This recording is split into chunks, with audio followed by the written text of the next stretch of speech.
Bismillahirrahmanirrahim. Assalamualaikum warahmatullahi wabarakatuh. Perkenalkan, nama saya Nurul Istiqomah dengan NIM 11920200182 dari kelas PI 6E. Di video kali ini kita akan membahas mengenai sistem rekrutmen SDM guru dan santri di pesantren, di mana video ini ditujukan untuk memenuhi tugas mandiri mata kuliah telaah pesantren yang diampu oleh Ibu Dr. Hajah Ratu Suntiah MAG. Baik, yang kita bahas dalam video ini adalah mengenai rekrutmen guru dan siswa di pesantren. Rekrutmen itu sendiri biasa kita kenal sebagai menarik karyawan yang berpotensial. Menurut Ibrahim Bafadal, rekrutmen guru itu diartikan sebagai proses manajemen di mana mengupayakan untuk mendapatkan karyawan yang berpotensial dan terkualifikasi untuk menduduki suatu posisi tertentu dalam suatu lembaga. Jadi rekrutmen itu adalah menarik mendapatkan beberapa karyawan yang berpotensial yang sesuai dengan apa yang telah ditentukan. Nah, dalam rekrutmen itu sendiri biasanya ada bagian seleksi, ada tahap penseleksian gitu. Seleksi itu adalah pemilihan karyawan yang memang dalam tahap seleksi itu ada kriteria-kriteria tertentu yang harus dipenuhi bagi si pelamar pekerjaan atau bagi si calon-calon pegawai yang akan bekerja di suatu lembaga atau di suatu pesantren begitu. Nah, tujuan dari rekrutmen itu sendiri menurut Kasmir itu ada 4. Yang pertama adalah memperoleh karyawan yang berpotensial. Yang kedua memperoleh calon-calon pelamar pekerjaan yang terkualifikasi. Yang ketiga yaitu menentukan karakteristik dalam penseleksian, dan yang keempat tentunya tujuannya untuk tahap penseleksian untuk ke tahap selanjutnya. Dan dalam sistem rekrutmen ada 2 yang perlu diketahui. Yang pertama adalah rekrutmen internal dan yang kedua adalah rekrutmen eksternal. Di mana rekrutmen internal biasanya itu internal kan dari dalam dan eksternal itu dari luar. Berarti rekrutmen internal adalah pengambilan atau pemilihan karyawan yang mana itu dipilih dari dalam suatu lembaga itu sendiri, sudah ada gitu dalam suatu lembaga. Sedangkan rekrutmen eksternal itu diambil dari luar lembaga, luar pesantren gitu.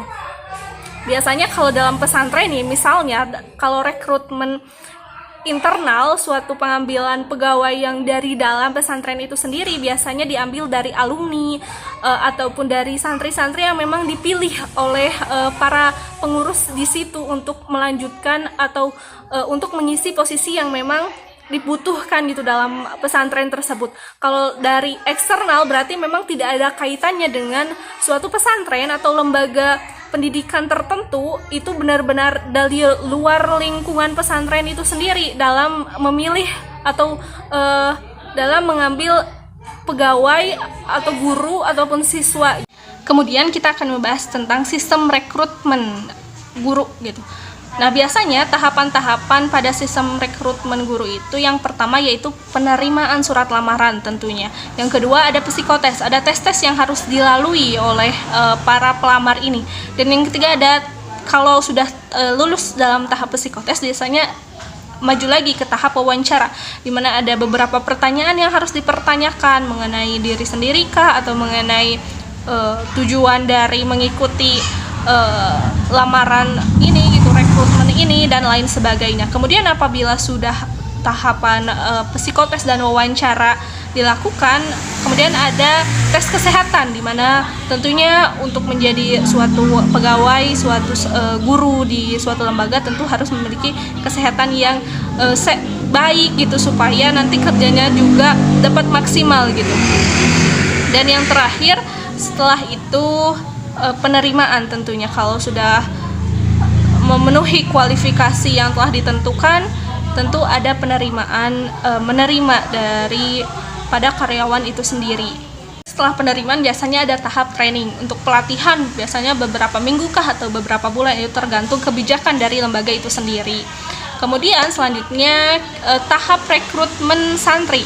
Nah, tahap rekrutmen santri kan jenis-jenis pesantren itu ada bermacam-macam ya. Ada tradisional, modern, semi salafi dan modern. Nah, sebetulnya untuk tahapan itu tuh dikembalikan lagi kepada pesantren itu masing-masing. Tetapi biasanya yang dilakukan adalah yang pertama tentu menginformasikan bahwa suatu pesantren itu menerima santri baru. Kemudian biasa kalau untuk beberapa pesantren mungkin ada kriteria khusus seperti hafal Al-Qur'an kah, hafal lancar fasih dalam membaca Al-Qur'an kah, dan lain sebagainya. Dan biasanya juga untuk beberapa pesantren juga ada kriteria-kriteria khusus yang harus terpenuhi. Dan setelah lulus itu semua, tinggallah santri itu antara diterima dan tidak gitu, antara lolos dan tidak dalam tahapan itu. Jadi dapat kita simpulkan bahwa rekrutmen SDM, guru maupun santri itu tuh kembali lagi gitu ke pesantren itu sendiri.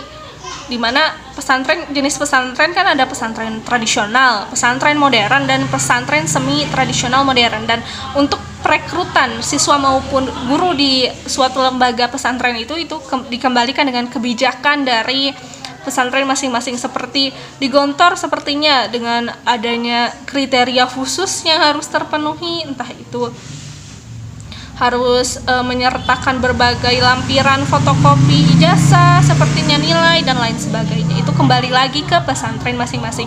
Seperti pesantren di Aroid itu kan rekrutmen gurunya itu termasuk rekrutmen internal yang diambil pada alumni itu sendiri. Nah, mungkin itu sekian yang dapat saya sampaikan. Mohon maaf apabila ada kesalahan. Wabillahi taufik wal hidayah. Wassalamualaikum warahmatullahi wabarakatuh.